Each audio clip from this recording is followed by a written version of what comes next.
Happy morning to one and all. Today we discuss the topic regulation of capital market. Regulation means is nothing but rules and laws. Let us go with the concept. The government has taken a number of administrative actions for the growth and working of the finance system in India. The following are the important acts passed by the Parliament. The first one, the Capital Issue Control Act 947. The second one, the Indian Companies Act 956. The SCRA Act, that is nothing but Securities Contract Regulation Act. The next one, the Monopolies and Restrictive Trade Practices Act, that is MRTP Act in the year 1970. The FERA Act, it is nothing but the Foreign Exchange Regulation Act 1973, and the SEBI, the Securities Exchange Board of India in the year 1992. Let us go in the concept one by one.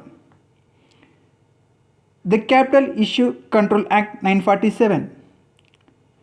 CCI working on the concept of exercising a control on the capital market activities with special emphasis the primary market activities. The primary activities was done by the Capital Issue Control Act 947. In this CCI, what they do means they pricing of the issue, timing of the issue, capital structure of the company, and permission for the issue. These are regulated by the Capital Issue Control Act 947. Let us go to the next concept. The Indian Companies Act 1956. According to this act, they gave the guidelines regarding issue of share capital, issue of new shares, further issue of shares at premium, issue of shares at discount, provision relating to allotment of shares. These are the rules and regulations in the Indian Companies Act 956. So what do you mean by issue of share capital? Issue of share capital is nothing but at what price should be issued, whether to issue new shares or not, or to allocate other further shares or not, or issue the shares at a premium or a discount. These are the things which are in the Indian Companies Act 956. Let us go to the next concept. The SCRA Act, that is Securities Contract Regulation Act 956. The principle of objective of passing this act are give wide range of powers to the central government to control security transactions and regulate stock market price. In this part of SCR Act, some of the rules and regulations have been built by the government of India.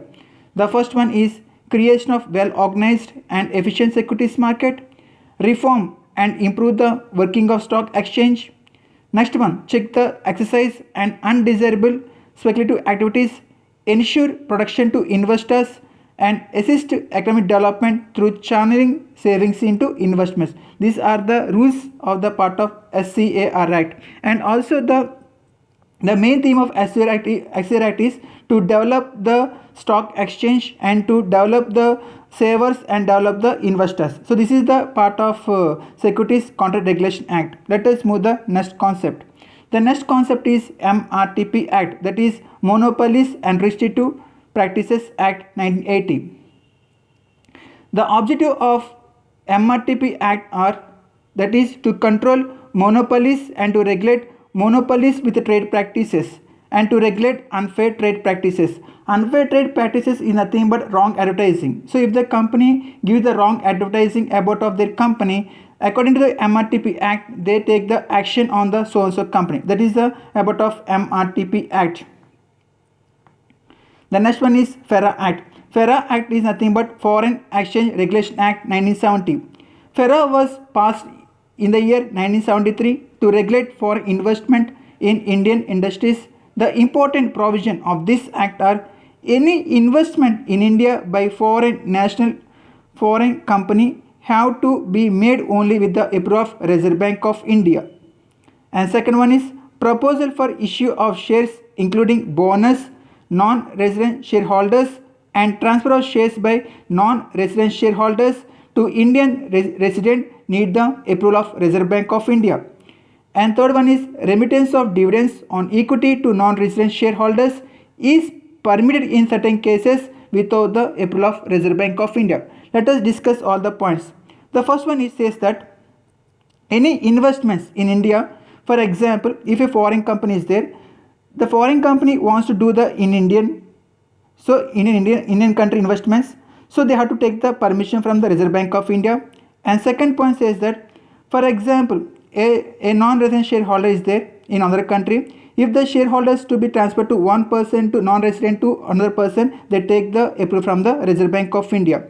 So for example, if the non-resident shareholders have company have declared the dividends, so without the approval of Reserve Bank of India, they can easily transfer their dividends to the other person of NRA. Let us go to the next concept.